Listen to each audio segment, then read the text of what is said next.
Ma femme m'a trompée, est tombée enceinte, a demandé le divorce et une pension alimentaire. Je l'ai dénoncée auprès de son église, ruinant ainsi sa réputation et la faisant expulser. Bonjour à tous. Avant de commencer la vidéo d'aujourd'hui, j'ai besoin de votre aide. Nous avons remarqué que la chaîne perdait en visibilité, et l'une des meilleures façons dont vous pouvez nous aider, c'est de vous abonner. C'est simple, gratuit et cela nous permet de continuer à vous proposer du contenu de qualité. Votre soutien signifie énormément pour nous. Ensemble, faisons grandir cette chaîne. Merci beaucoup. Maintenant, passons à la vidéo.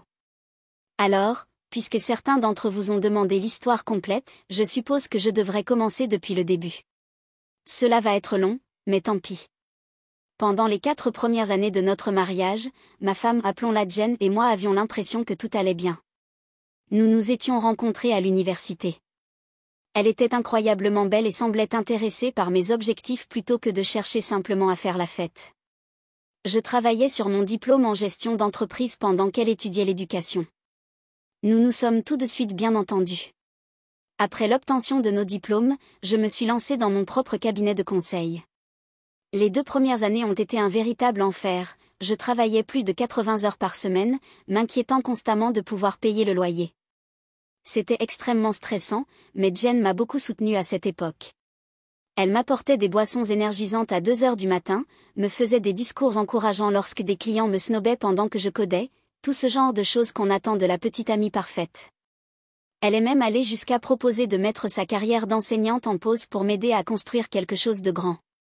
Cela m'a semblé être l'acte le plus désintéressé que j'avais jamais vu. Avec du recul, j'aurais dû voir que ce geste était en fait un énorme drapeau rouge agité sous mon nez. Nous avons emménagé dans une superbe maison dans un bon quartier, après que mon entreprise a commencé à générer d'excellents revenus, Jen est devenue obsédée par une église locale.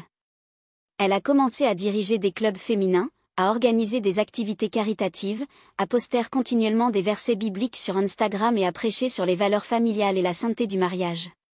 Cependant, à la 4e année, les choses ont commencé à sembler étranges. Au début, ce n'était que de petits détails. Elle a cessé de me demander comment s'était passée ma journée. Les conversations qui autrefois coulaient naturellement semblaient désormais récitées, comme si elle cochait simplement des cases plutôt que d'écouter sincèrement. Je posais des questions simples, comme: comment s'est passée l'étude biblique? Qui était présent? Elle me répondait de façon vague et brève, comme si elle cherchait à changer rapidement de sujet. Ce qui m'a vraiment surpris, c'était son intérêt soudain pour nos finances. Auparavant, elle était satisfaite d'avoir accès aux cartes de crédit et ne s'intéressait jamais aux détails de l'entreprise. Mais soudainement, elle voulait connaître des chiffres précis. Combien avons-nous gagné le trimestre dernier? Quelle est la valeur actuelle de l'entreprise? Avons-nous des actifs que je ne connais pas? Au début, j'ai supposé qu'elle voulait simplement s'impliquer davantage, peut-être par intérêt personnel. Puis je l'ai surprise en train de prendre des photos des relevés financiers que j'avais laissés traîner une nuit. J'ai aussi découvert qu'elle fouillait dans les dossiers de mon bureau pendant que je dormais. Je fais juste du rangement, avait-elle dit. Pourtant, j'ai remarqué qu'elle consultait certains documents sur son téléphone. Les choses s'intensifiaient progressivement, et je pouvais sentir la tension entre nous augmenter jour après jour. Puis sa routine a changé. Son comportement est devenu étrange. Des sorties nocturnes imprévues, des escapades de week-end qui ne tenaient pas la route. Elle quittait la maison habillée d'une tenue, et elle rentrait avec une autre tenue, balayant cela d'un simple « Oh, je me suis renversé quelque chose dessus ». Une nuit, j'ai remarqué que nous n'avions pas passé beaucoup de temps ensemble récemment et qu'elle semblait différente. Elle a levé les yeux au ciel. « Tu t'imagines des choses ?» a-t-elle rétorqué fermement sans même me regarder. Puis, soudainement, elle est devenue très protectrice envers son téléphone. Elle a acheté de nouveaux vêtements plus sexy, mais je ne l'ai jamais vue les porter. Elle rentrait avec des explications qui ne tenaient pas debout, comme lorsqu'elle parlait de restaurants situés dans des villes où elle n'était jamais allée, ou encore lorsqu'elle avait des reçus pour une seule chambre d'hôtel alors qu'elle prétendait être partie avec 4 amis. Je ne voulais pas y croire. J'ai supposé que j'étais simplement inquiet à cause de ma charge de travail excessive. Puis, une nuit, elle est rentrée tard. Ses cheveux étaient un peu ébouriffés, son maquillage était plus étalé que d'habitude et il y avait sur elle une légère odeur étrange, quelque chose d'âcre, comme du parfum. Je n'avais pourtant pas d'eau de Cologne. Je lui ai demandé avec désinvolture. Longue soirée?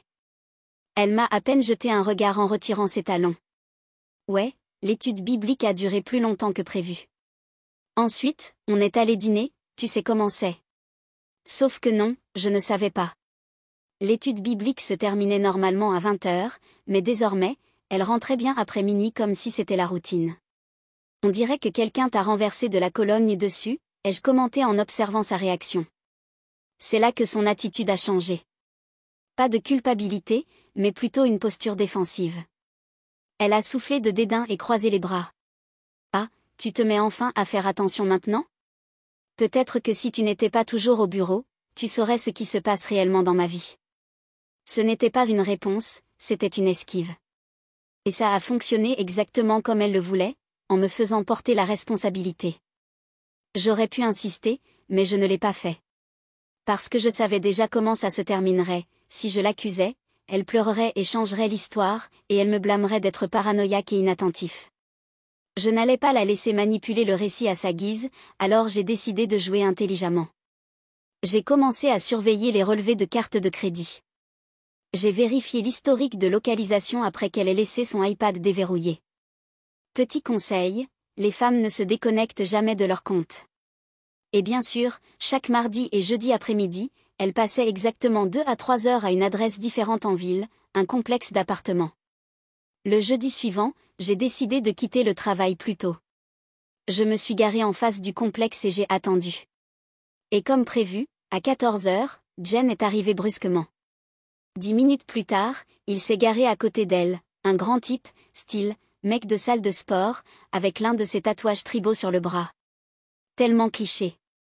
J'ai pris des photos de marchant ensemble, se tenant par la main, tout mielleux, pendant que je bouillonnais dans ma voiture. J'ai vu ma femme, la femme autour de laquelle j'avais construit toute ma vie, entrer dans l'appartement d'un autre homme avec le même enthousiasme séducteur qu'elle avait autrefois avec moi. Mon esprit me criait de foncer là-haut et de défoncer la porte, mais je me suis forcée à rester calme. La colère est bruyante, mais la vengeance est silencieuse.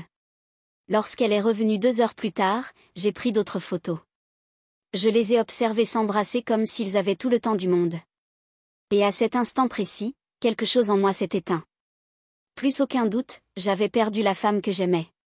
Le type s'appelait Eric. Je l'ai découvert en fouillant ses conversations par texto pendant qu'elle était sous la douche un soir.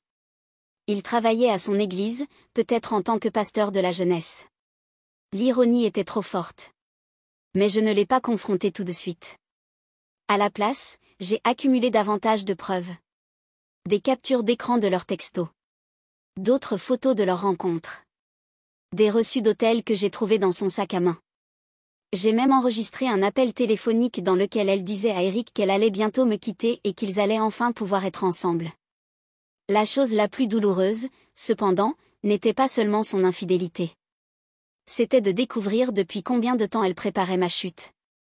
En relisant ses messages avec Eric, ce que j'ai vu m'a littéralement rendu malade. Ce n'était pas un simple coup de tête. Elle planifiait cela depuis des mois. J'attends juste le bon moment. Il est trop occupé avec son boulot pour remarquer quoi que ce soit. Une fois que je déposerai la demande, je pousserai pour obtenir une pension alimentaire. Il ne verra rien venir. Elle n'allait pas simplement me quitter. Elle comptait m'utiliser pour financer sa nouvelle vie. Elle et son copain plaisantaient même sur la façon dont elle s'assurerait d'atterrir en douceur pendant que je resterais sur le carreau. C'est à ce moment-là que j'ai compris qu'elle n'allait pas seulement partir. Je devais m'assurer qu'elle partait les mains vides. J'ai rencontré mon comptable professionnel après les heures de bureau et j'ai gardé la conversation détendue. En réfléchissant à restructurer certaines choses, j'ai pris des mesures stratégiques au cours des semaines suivantes. J'ai pris certaines décisions financières, notamment. J'ai payé d'avance le loyer de mon bureau pour une année entière. J'ai accéléré le remboursement de mes dettes professionnelles. J'ai modifié mon salaire afin qu'une plus grande partie des fonds reste dans l'entreprise plutôt que d'apparaître comme un revenu personnel. J'ai également investi dans du nouvel équipement, dont je savais que j'aurais bientôt besoin, mais qui n'était techniquement pas indispensable dans l'immédiat. Sur le papier, cela donnait l'impression que mon entreprise gérait simplement sa trésorerie avec prudence. Rien de suspect, juste des opérations courantes qui, étrangement, me faisaient paraître beaucoup moins liquides.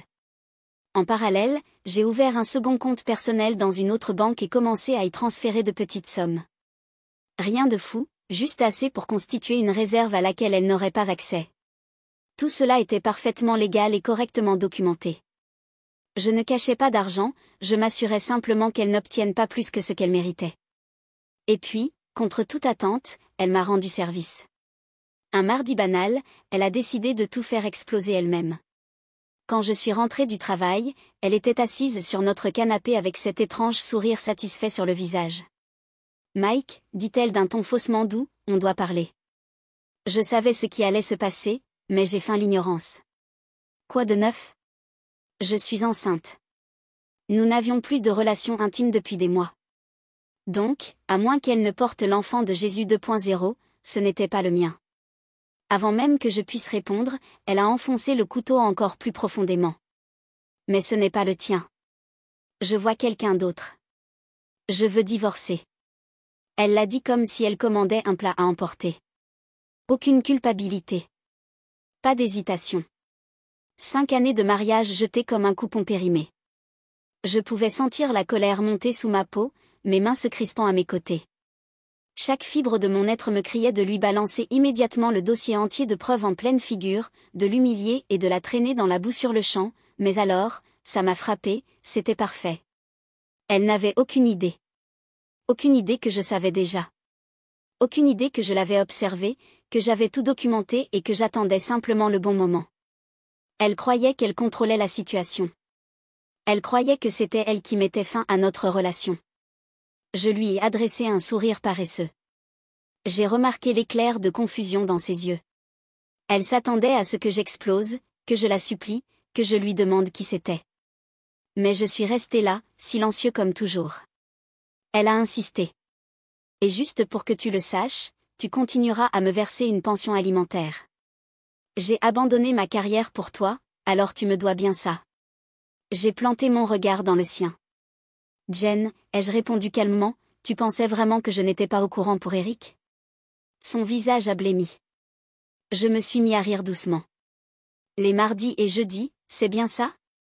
2 à 3 heures, même complexe d'appartement, même place de parking, tu n'as même pas essayé de varier un peu. Tu pensais vraiment que j'étais aussi stupide? Elle s'est figée, sa mâchoire s'est serrée. Je ne sais pas de quoi tu parles. Oh, allez. Je me suis adossée au canapé, les bras étendus sur le dossier comme si j'avais tout mon temps. L'étude biblique dure plus longtemps, hein? Ce doit être un sacré plan de leçon si ça nécessite de la lingerie dans une chambre d'hôtel. Je me suis dit que toi et Eric, un vrai champion que tu as choisi là. Un pasteur de la jeunesse, hein? Je me demande ce que sa congrégation penserait de lui. Mettre enceinte une femme mariée tout en prêchant les valeurs familiales. Elle était maintenant complètement paniquée. Elle s'est redressée sur le canapé, son regard allant nerveusement dans tous les sens, comme si elle cherchait une issue de secours. « Combien de temps comptais-tu jouer avec moi, Jen ?» ai-je demandé en penchant la tête sur le côté. « Toi et ton petit copain attendiez le bon moment, c'est ça? Vous comptiez me soutirer tout mon fric avant de partir ensemble. Qu'est-ce que tu disais déjà? Il ne verra rien venir. » Sa bouche s'ouvrait et se refermait, comme un poisson qui cherche de l'air. Je ne lui ai pas laissé le temps de se reprendre. Je me suis levée. Laisse-moi être très clair. Tu ne sortiras pas de cette histoire en tant que gagnante. Tu ne prendras pas un foutu centime de moi que je ne t'aurais pas autorisé à avoir. Elle a tenté de se ressaisir, masquant sa peur sous une fausse assurance. C'est la loi, Mike. Tu peux te battre autant que tu veux. Mais tu vas perdre. Je lui ai alors offert le sourire le plus suffisant que j'ai jamais adressé à quelqu'un. Si tu le dis, ai-je simplement répondu. Elle pensait m'avoir asséné son coup de grâce, son ultime mouvement stratégique. Mais honnêtement, elle venait de me faciliter la tâche. Tout ce que j'avais à faire, c'était sourire et la laisser croire qu'elle avait le contrôle. En réalité, j'avais déjà 5 coups d'avance. Les 2 semaines suivantes ont été étranges.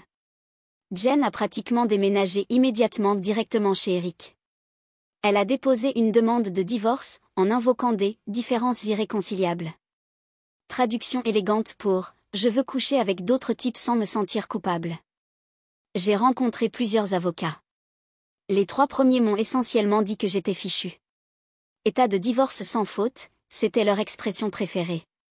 Apparemment, le fait que ma femme couchait avec le pasteur de la jeunesse et qu'elle était enceinte de lui n'avait aucune importance devant le tribunal.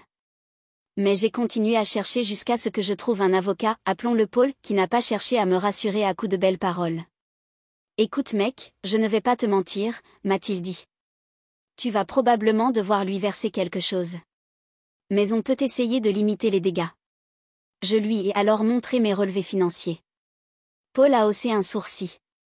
Timing intéressant pour certaines de ses dépenses professionnelles et ses restructurations, a-t-il commenté en me regardant. Il n'a rien ajouté. Il ne pouvait pas légalement me conseiller de dissimuler des actifs, mais je sentais qu'il avait compris ce que j'avais fait. Bon, ça pourrait t'aider à réduire quelque peu le montant de la pension alimentaire, mais dans cet état, tu risques quand même de devoir payer pas mal. C'est là que les rouages de mon plan ont commencé à s'enclencher. Le tribunal ne se souciait peut-être pas de son adultère, mais ses copines de l'église, avec leur morale bien pensante, elles, s'en soucieraient. J'ai choisi de rester calme pendant toute la procédure de divorce. Je l'ai laissé croire qu'elle gagnait. Je lui ai donné juste assez de cordes pour qu'elle se pende toute seule. Le jour de l'audience était étrange. Je suis arrivée dans mon plus beau costume. Jen est arrivée avec son avocat hors de prix, habillée modestement, comme si elle passait une audition pour l'émission Sister Wives. C'était presque drôle de voir à quel point son comportement sonnait faux. Avant même que les choses ne commencent, le juge avait l'air extrêmement ennuyé. L'avocat de Jen prit la parole en premier, déversant un flot d'absurdité sur la façon dont elle avait sacrifié sa brillante carrière pour me soutenir, sur la façon dont elle avait géré notre foyer pendant que je construisais mon entreprise, et sur le fait qu'elle méritait une compensation pour ses contributions au mariage. Puis vint notre tour. Mon avocat présenta les preuves, son adultère, sa grossesse et le fait qu'elle vivait déjà avec Eric. L'avocat de Jen se leva aussitôt. Votre honneur, n'oublions pas que nous sommes dans un état où le divorce sans faute est en vigueur, déclara-t-il avec un sourire suffisant, comme si ces 3 mots effaçaient tout ce qu'elle avait fait. Bien que ma cliente regrette profondément que son mariage n'ait pas fonctionné, la loi est claire, la conduite maritale ne constitue pas un facteur déterminant pour l'octroi d'une pension alimentaire. Ce qui est pertinent, c'est la disparité financière entre les 2 parties. Entendre avec quelle désinvolture il balayait tout ce qu'elle avait fait m'a donné envie de démolir toute la salle d'audience. Elle m'avait trompé, elle m'avait menti, elle était tombée enceinte de l'enfant d'un autre homme, et pourtant, je devais quand même la payer pour m'avoir quittée. Mon avocat riposta en réexposant toutes les informations, insistant sur le fait qu'elle ne quittait pas seulement un mariage, mais qu'elle s'était aussi assurée de préparer un filet de sécurité financier tout en vivant avec quelqu'un d'autre. Mais le juge ne fit qu'hocher la tête, attendant que nous ayons fini. Lorsque le moment du verdict arriva, il se racla la gorge et prononça sa décision. Bien que la Cour reconnaisse les inquiétudes de M. Walker concernant l'infidélité de son épouse, la loi dans cet État est claire, la conduite maritale ne constitue pas un facteur déterminant pour l'octroi d'une pension alimentaire. Jen m'adressa un sourire narquois depuis l'autre côté de la salle. Le juge poursuivit. Étant donné la dépendance financière de Madame Walker pendant le mariage et son statut actuel de sans-emploi, la Cour juge qu'elle a droit à une pension alimentaire. Monsieur Walker devra verser $4 500 par mois pendant une période de 4 ans, ou jusqu'à ce que Madame Walker se remarie. $4 500 chaque mois pendant 4 ans. Pour la femme qui m'avait trompée en portant l'enfant d'un autre homme. Je me sentais comme si je venais de prendre un médicament amer. Mais heureusement, mes décisions financières avaient porté leurs fruits. En quelque sorte. Plutôt que de me retrouver avec un paiement mensuel de $6 000, le juge l'avait réduit à $4 500. Ce n'était pas idéal, mais c'était toujours mieux que rien. Le meilleur dans tout ça ? Jen et son avocat n'avaient aucune idée de l'argent que j'avais discrètement mis de côté, ni que mon entreprise se remettrait miraculeusement sur pied une fois toute cette histoire terminée. Jen ne pouvait pas s'empêcher d'afficher un sourire satisfait en sortant du tribunal. Je te l'avais dit, murmura-t-elle alors que nous passions l'un à côté de l'autre. Tu aurais dû simplement accepter mes conditions dès le début. Puis elle eut l'audace d'appeler Eric, juste devant moi. Bébé, c'est fait, on a gagné. Elle riait comme une adolescente. Il doit payer. Je te l'avais dit, le juge se moquerait du reste. Je n'ai rien dit. Je l'ai simplement regardé s'éloigner, persuadée qu'elle avait réussi à me duper. Mais la partie ne faisait que commencer. J'ai payé le premier chèque de pension alimentaire à temps. Je n'ai pas protesté, pas fait d'histoire. J'ai même envoyé un email courtois. Paiement effectué, veuillez confirmer la réception. Jen semblait surprise. Elle s'attendait sans doute à ce que je sois amère, à ce que je me batte et lui donne encore plus de munitions pour me faire passer pour le méchant. Au lieu de cela, j'ai joué le rôle de l'ex-mari parfait, poli, ponctuel avec les paiements, distant mais pas agressif. Elle n'avait aucune idée de ce qui l'attendait. Jen n'était pas simplement membre de la Harvest Community Church. Elle en était aussi la figure de proue. Elle dirigeait le ministère des femmes. Elle organisait des retraites pour les couples mariés. Elle montait sur scène pendant les services religieux pour parler du plan de Dieu en faveur du mariage sacré. Son père était diacre, sa mère dirigeait l'école du dimanche. Toute la famille incarnait une image chrétienne parfaite. Et je savais qu'il la jetterait sous le bus dès qu'il découvrirait qui elle était réellement. J'avais rassemblé toutes les preuves. Les résultats des tests ADN. Des photos horodatées d'elle et Eric. Des captures d'écran de leurs textos explicites. Des reçus d'hôtel. Elle avait même enregistré une vidéo dans laquelle elle insultait ses amis religieux, les traitant de coincés puritains. Celle-là était particulièrement savoureuse. J'ai soigneusement rangé le tout dans un dossier soigné et professionnel. J'y ai joint une lettre de présentation très polie et décontractée, adressée aux anciens de la Harvest Community Church. Je regrette de devoir porter cela à votre attention, mais en tant que chrétien, je crois qu'il est de ma responsabilité de vous en informer. Mon ex-femme, Jennifer Walker, qui supervise plusieurs ministères dans votre Église, adopte un comportement qui va à l'encontre des principes de votre communauté. J'ai fourni des preuves de son infidélité, qui a commencé durant notre mariage et qui a abouti à une grossesse qui n'est pas de moi, comme le prouvent les tests ADN. Jennifer vit désormais avec cet homme et perçoit une pension alimentaire conséquente de ma part. Je vous partage ces informations non pas par rancune, mais par souci de l'intégrité de votre ministère. Respectueusement. Michael Walker *. J'ai déposé la boîte tôt le dimanche matin, quand personne n'était présent.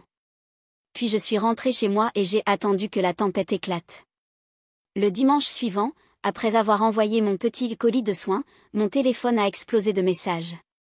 Des textos de connaissances communes de l'église. Mec, c'est quoi ce bordel que t'as fait? Le pasteur vient de convoquer une réunion d'urgence avec les anciens avant le service. Jen est en train de péter les plombs. J'ai simplement éteint mon téléphone et suis retourné me coucher. Je ne vais pas mentir, c'était fantastique. Plus tard dans l'après-midi, j'ai reçu un message vocal de Jen. Elle hurlait si fort que j'ai dû éloigner le téléphone de mon oreille. Espèce de, comment as-tu pu me faire ça? Ils m'ont viré du ministère des femmes. Mon père ne veut même plus me regarder en face. Tu as tout ruiné. J'ai supprimé le message sans rappeler. Je n'avais pas besoin de cette négativité dans ma vie. Au fil de la semaine, d'autres messages sont arrivés, chacun plus désespéré que le précédent. Ses amis de l'église l'ignoraient. Ses parents prenaient du temps pour prier sur la question, ce qui, en langage d'église, signifie « nous sommes déçus de toi ». L'école chrétienne où elle faisait du bénévolat lui a demandé de ne plus revenir. Même Eric commençait à prendre ses distances. Apparemment, il n'avait pas signé pour tout ce chaos. Il pensait qu'il allait vivre avec une charmante femme et recevoir une pension alimentaire confortable. À la place, il était devenu un paria social avec un bébé en route et une montagne de problèmes à gérer. Le vendredi suivant, il l'avait mise à la porte de son appartement. Adieu le grand amour, pas vrai? Une semaine après que j'ai déposé mon dossier, Jen a été convoquée à une audience disciplinaire formelle avec les anciens de l'église. Je le savais parce qu'elle m'a appelé en sanglots. Mike, s'il te plaît, ils vont me discipliner publiquement. Elle hurlait. Tu sais ce que ça veut dire? Ils vont l'annoncer à toute la congrégation. Tout le monde va le savoir. Tout le monde le sait déjà, Jen, ai-je répondu froidement. C'est un peu comme ça que fonctionne le commérage à l'église. Mon père pourrait perdre son poste à cause de ça. Ma famille est à Harvest depuis 3 générations. Tu aurais dû y penser avant de coucher avec le pasteur de la jeunesse. Elle est restée silencieuse pendant une seconde. Puis, d'une voix douce. Il ne me parle plus. Qui ça? Ton père? Non. Eric. Il a dit que c'était trop de drame, que je l'avais trompé en prétendant que le divorce serait simple et sans complications. Je n'ai pas pu m'empêcher de rire. Donc, ton âme sœur s'est défilée dès que les choses ont commencé à mal tourner. Quelle surprise. Je n'ai nulle part où aller, Mike. Mes parents ne veulent pas que je reste chez eux. Aucun de mes amis ne répond à mes appels. Ça ressemble à un problème personnel. Est-ce que je peux rentrer à la maison? Juste le temps que je trouve une solution?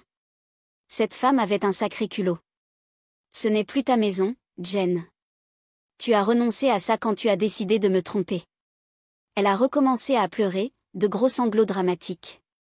Qu'est-ce que je suis censée faire? Prendre une chambre d'hôtel? Tu as de l'argent de la pension alimentaire qui arrive. Débrouille-toi. Puis j'ai raccroché. Froid, peut-être. Mais après ce qu'elle avait fait, mon réservoir de compassion était complètement vide. L'audience disciplinaire à l'église a eu lieu le mercredi soir. Dès le jeudi matin, la nouvelle s'était répandue dans tout le quartier. Jen avait été officiellement identifiée comme une femme adultère et déchue de toutes ses responsabilités au sein de l'église. Le pasteur avait même prêché tout un sermon sur la sainteté du mariage et les conséquences du péché. Il n'a jamais mentionné Jen par son nom, mais il était évident pour tout le monde de qui il parlait. Ses parents ont pris du recul par rapport à leur fonction dans l'église. Sa sœur a reporté son mariage, qui devait avoir lieu à Harvest. Toute la famille était pratiquement en exil. Quant à Eric, il avait déjà demandé à être muté dans une autre paroisse, dans un état lointain.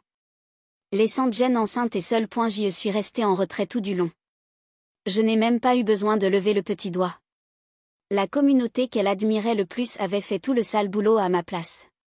Les petites communautés religieuses sont connectées à absolument tout. L'effondrement de l'église de Jen a déclenché une réaction en chaîne que je n'aurais pas pu mieux prévoir. D'abord, l'école chrétienne privée où elle travaillait à temps partiel a rencontré des problèmes budgétaires, et a supprimé son poste. Le directeur n'a même pas pu la regarder dans les yeux lorsqu'il lui a annoncé la nouvelle. Ensuite, ses activités de bénévolat ont commencé à s'évaporer. Le centre d'aide aux femmes enceintes en crise, où elle conseillait de jeunes femmes, a déterminé que sa situation actuelle faisait d'elle un mauvais modèle. L'organisation pour laquelle elle organisait des collectes de dons lui a annoncé qu'il réorganisait leur programme de bénévolat. Chaque aspect de son identité se désintégrait petit à petit. Et moi, je continuais simplement à lui envoyer son chèque de pension alimentaire chaque mois, à temps. 3 semaines après que le scandale éclate à l'église, j'ai reçu un texto de notre ancien voisin. Jen vit dans sa voiture sur le parking de Walmart. Je n'ai pas répondu, mais plus tard dans la soirée, je suis allé vérifier.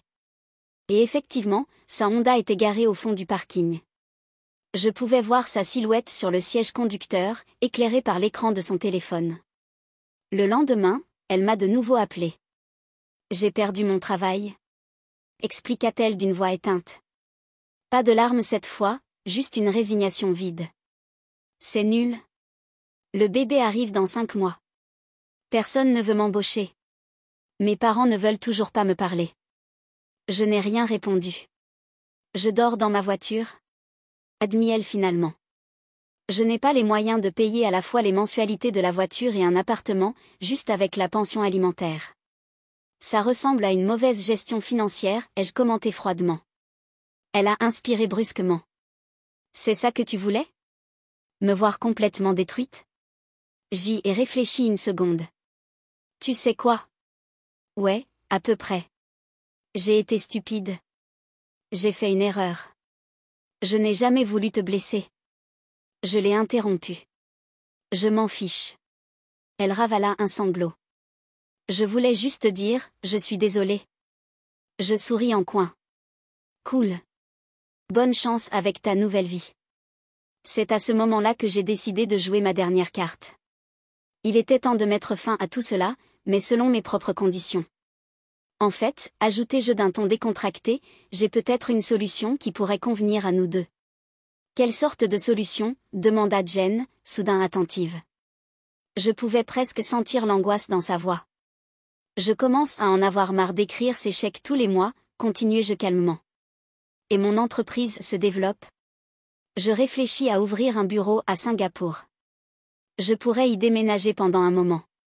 Et quel rapport avec moi? Eh bien, l'application internationale des pensions alimentaires est compliquée. Je marquai une pause pour la laisser digérer cette information.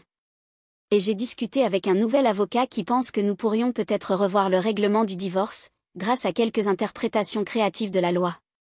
Bien sûr, tout cela était complètement faux. Mais Jen n'en savait rien, et elle n'était pas en position de me contredire. « Qu'est-ce que tu essaies de dire ?» demanda-t-elle, sa voix trahissant une certaine panique. Je dis que je voudrais te racheter. Un paiement unique, au lieu de la pension alimentaire mensuelle pour les 4 prochaines années. Elle resta silencieuse, réfléchissant à la situation. Combien ? demanda-t-elle finalement.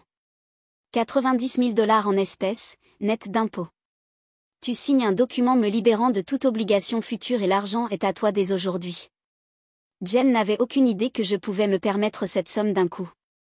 Grâce aux décisions financières que j'avais prises plus tôt, j'avais réussi à préserver une grande partie de mon argent, et mon entreprise était déjà en train de se redresser. Elle et son avocat n'avaient jamais découvert la moitié de ce que j'avais. Pour elle, 90 000 $ ressemblaient à une bouée de sauvetage. Mais en réalité, c'était bien moins de la moitié de ce que j'aurais dû lui verser sur toute la durée de la pension alimentaire. Une énorme réduction pour moi. Cependant, pour une femme enceinte, fauchée, vivant dans sa voiture, cela devait probablement sembler être comme gagner à la loterie. Je ne sais pas, balbutia-t-elle. Mon avocat a dit. Ton avocat ne dort pas dans sa voiture sur le parking de Walmart, l'interrompis-je. Et cette offre expire dans les 24 heures. Après ça, je lance la procédure pour contester la décision du tribunal concernant la pension alimentaire. Et tu ne recevras rien pendant qu'on se battra devant les tribunaux pendant 1 an ou 2. Un silence pesant s'ensuivit. Je pouvais presque entendre les rouages tourner dans son esprit. Est-ce que je peux y réfléchir ? Bien sûr. Tu as jusqu'à cette heure-ci demain. Ensuite, je lancerai la procédure pour contester la décision. Je raccrochai sans attendre sa réponse. 2 heures plus tard, elle rappela. Je vais accepter, dit-elle doucement. Bon choix. Je préparerai les documents pour demain matin. On se retrouve au bureau de mon avocat à 9 heures. Mike. Sa voix semblait minuscule. Merci. J'ai failli éclater de rire. Ne me remercie pas, Jen. Ce n'est pas de la pitié, c'est du business. Le lendemain matin, elle arriva au bureau de l'avocat en ayant l'air d'un vrai désastre. Elle avait de lourdes cernes sous les yeux, ses cheveux étaient en bataille, et elle portait les mêmes vêtements que je l'avais vue porter à travers la vitre de sa voiture. Mon avocat avait déjà préparé les documents. Une renonciation totale à toutes les futures obligations de pension alimentaire, en échange d'un paiement unique. J'avais déjà préparé le chèque de banque. Jen avait à peine parcouru les contrats avant de les signer. Quand mon avocat fit glisser le chèque de l'autre côté de la table, ses mains tremblaient en le prenant. Alors, c'est tout, demanda-t-elle. On en a fini ? J'ai hoché la tête. Complètement terminé. Je ne veux plus jamais entendre parler de toi. Elle sembla vouloir dire quelque chose de plus, mais elle se contenta finalement de hocher la tête et de sortir. Quand la porte se referma derrière elle, mon avocat secoua la tête. Vous savez, la plupart des gars dans votre situation n'auraient rien proposé du tout. Je lui répondis. Ça valait bien 90 000 $ pour être débarrassé d'elle à jamais. Et je le pensais sincèrement. Les paiements mensuels ne m'avaient pas vraiment ruiné financièrement. Mais ils étaient un rappel constant de la façon dont elle m'avait trompé.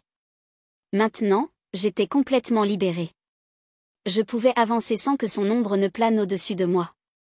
Et puis, je connaissais Jen. Elle dépenserait cet argent en 6 mois, tout au plus point puis, elle n'aurait plus rien. Plus de pension alimentaire, aucune perspective d'emploi, aucun plan de secours. Pendant ce temps, moi, je serais en train de bâtir mon empire, de vivre ma meilleure vie et de ne jamais regarder en arrière. Environ 6 mois plus tard, je suis tombée sur elle dans une station-service. Ce n'était pas prévu, juste l'une de ces rencontres fortuites. Elle avait l'air épuisée, marquée par la vie. Toujours enceinte, ou peut-être enceinte à nouveau, je n'ai pas cherché à le savoir ni à m'y intéresser. Elle conduisait une vieille Civic en mauvais état, rien à voir avec la belle voiture qu'elle avait durant notre mariage. Quand elle m'a vu en train de faire le plein de ma nouvelle BMW, elle s'est figée, comme un cerf pris dans les phares d'une voiture. Je lui ai simplement fait un signe de tête par politesse. Elle s'est approchée avec hésitation. Il y eut un silence gênant, puis elle a dit. Comment ça va? J'ai haussé les épaules. Les affaires vont bien. La vie est belle. Elle hocha la tête et baissa les yeux vers ses pieds. C'est bien. Un autre silence inconfortable. Puis elle finit par avouer. L'argent est parti. J'ai dû rembourser mes dettes, et le reste est passé dans le loyer et la nourriture. Je me suis contentée de la regarder. Pas mon problème. Je sais. Je ne sais même pas pourquoi je te dis ça. Je terminais de faire le plein. Eh bien, bonne chance pour la suite. Je commençais à retourner à ma voiture quand elle parla de nouveau. Je suis désolée, Mike. Pour tout. Je le suis vraiment. Je l'ai regardé longuement.